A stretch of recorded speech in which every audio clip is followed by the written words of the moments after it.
Miles mentally braced himself for the sheer amount of vaguely comprehensible techno-babble that was sure to come as he keyed his communicator to Franklin. The call goes a few times before being rejected. He tries again, and it's rejected even faster. He goes a third time, wondering what the hell the nerd is up to, and it's accepted.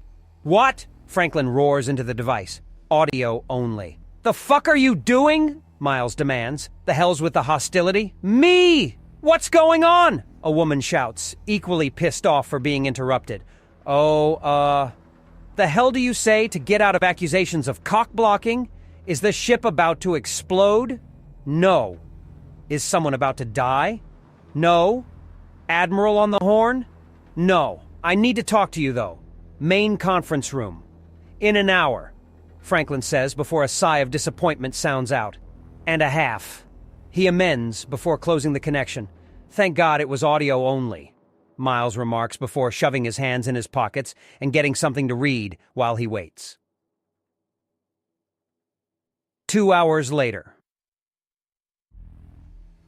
"What took you so long?" Miles demands when Franklin, freshly showered and in clean if rumpled clothing, slinks in.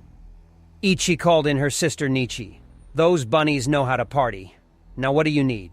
"Sit down and try not to be smug," Miles orders, and Franklin chuckles as he leans over the back of a chair. "I'm fine. What's up?" "We need to start training our team in Axiom use. Yeah, you're an obsessive adept in figuring out weirder and weirder tricks, but we all need some level of competence with it.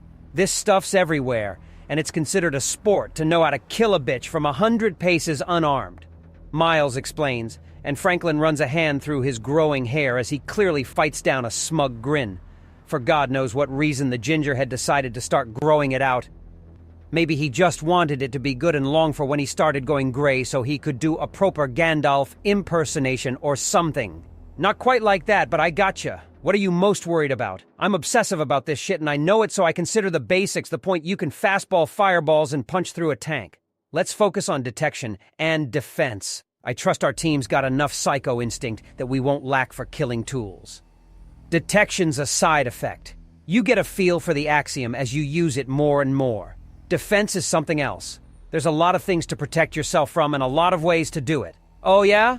Dodging, deflecting, absorbing, redirecting, blocking, illusions so that they're aiming the wrong way to start with. There are options. How about some kind of shield?"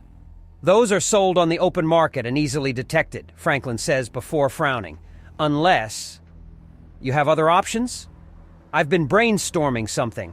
I've made a few prototypes already," he says, patting his jeans a bit. "Here we go," he says, pulling out what looks like a brass ring that he flicks towards Miles. "Try that. It won't help with detection, but it should work for some quick and dirty defense," he says as Miles reaches up and catches it. It's a pair of flat Kutha wires that wrap around a tiny, nearly transparent crystal before forming the rest of the ring. "Is this Jehest?" Miles asks, referring to one of the more valuable minerals in the galaxy. They make up the 2.5K credit coins. "Yep. The Kutha bands gather and channel the Axiom and Jehest crystals are already used in hard light tech. That little sucker should give you a dome for as long as you channel energy. If it works, this is my 5th try. I was called to give my girl some much-deserved attention before testing could begin in earnest." "What happened the previous times?" Miles asks as he puts the ring on his armrest rather than on his finger in case it decides it doesn't like him. "I tried too hard. My first few had crystals way too big for it and ended up denting the walls.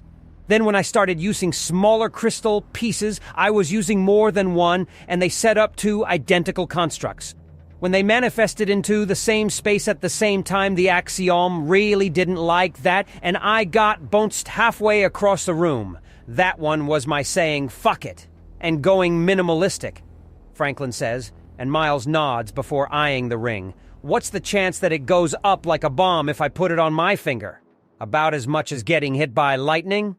"You throw Lightning Commander Smith," Miles reminds him, and Franklin holds up his hand, and electricity sparks between his fingers and rides up like a living Tesla coil. By which I mean with Axiom, nothing is truly certain. It's too much of an unknown that I'm poking from every direction I can with everything I can poke it with. I highly, highly doubt it'll bite you to put the ring on, but there's always a chance that things go fucky." "Okay, but How's this little hoop and rock any less detectable than a shield? From what I understand, it has all the same components in all likelihood. Shields are constantly active for when a person senses trouble. You figure out the other person has a shield up, and you know it's go time.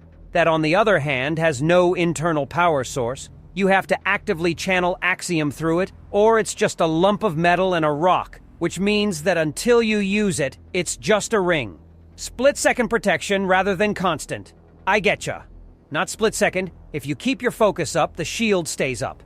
And as you get good at it, you should be able to shape the shield too. Maybe even remake it into spiked Axiom knuckles instead. But if you lose focus, the shield goes down and you're meat. Yep, but it's real subtle. They can look right at it in a weapon scan and it'll be dismissed as cultural jewelry. And I'm sold. Show me how it's done, Miles says, and Franklin holds up his hand. A glowing disc appears. No, as in with the ring. The ring is how you do this without study and training.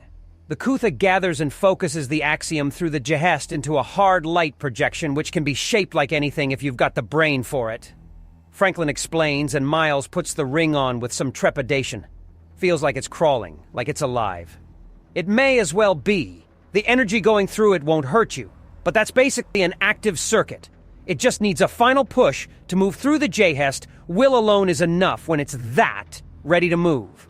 And this can't be detected. Doob Axiom is fucking everywhere.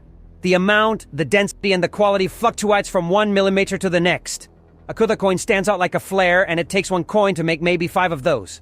Not to mention, Kutha is used all over the galaxy as jewelry. It is not at all weird-looking for you to wear that. It's like having a bachelor ring. Silver and zircon. That's the equivalent. Okay, makes sense. So Miles begins, before focusing, and he flinches away from a sudden appearance of light. That's it exactly, Franklin says, and Miles gives him an odd look before he glares at his clenched fist with ring. A solid disc of light the size of Frisbee appears an inch above his hand and just sits there. How solid is this? As solid as you make it. It's just a shortcut to small Axiom constructs. You won't get anything bigger than maybe a trash can lid without a lot of training, but that's enough. You made a fucking Green Lantern ring. No, I fucking didn't. Have you read the comics? Those things do almost all the damn work and are a stupid, powerful supercomputer to boot. That sucker can't take you into space. That sucker can't be used for translation, communication, or hold information. It relies on how much you understand physics to make that barrier strong. If you just picture some little flat plane, it will shatter like a bitch. You need to understand how to make something strong from the molecule up to get the biggest bang for your buck. Oh, God, I gotta go back to class. Oh, no, kiddo. This is self-study with a pass-fail grade for when you use it to try and stop a shanking. Just look up and mentally picture a cutaway of metals and slap things like I-beams and hexagons and stuff to really bring it together. Construction, composition, and focus. Yay, but. Picture the structure of tungsten, or I don't know, titanium, or a diamond, or iron, or anything really strong. Then picture how a beehive is put together and imagine that every little line is made out of an I-beam. Right there, it should be strong enough to block a tank shell. Do you know that it works for a fact? Stops lasers and plasma cold, shotgun slugs bounce off, and it can deflect a grenade, but the shockwave will still get you. I managed to project the shield to the outside of the ship during the micro-meteor shower last week, and even knocked one space rock into another. I can't really test it any further without doing something really, really stupid. At least you still have that much sense. Miles notes and barely registers Franklin flipping him off. The door opens, and Chiria, one of the mech troopers, walks in and looks from one to the other, then smiles. Am I interrupting anything, boys? The Snikt asks with a wide smile. Her mind is clearly in the gutter. We're wrapping up.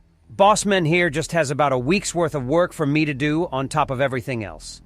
Speaking of, how often do you think this will be needed? Should I make a machine to do the work for me, or do you want custom work all the way through?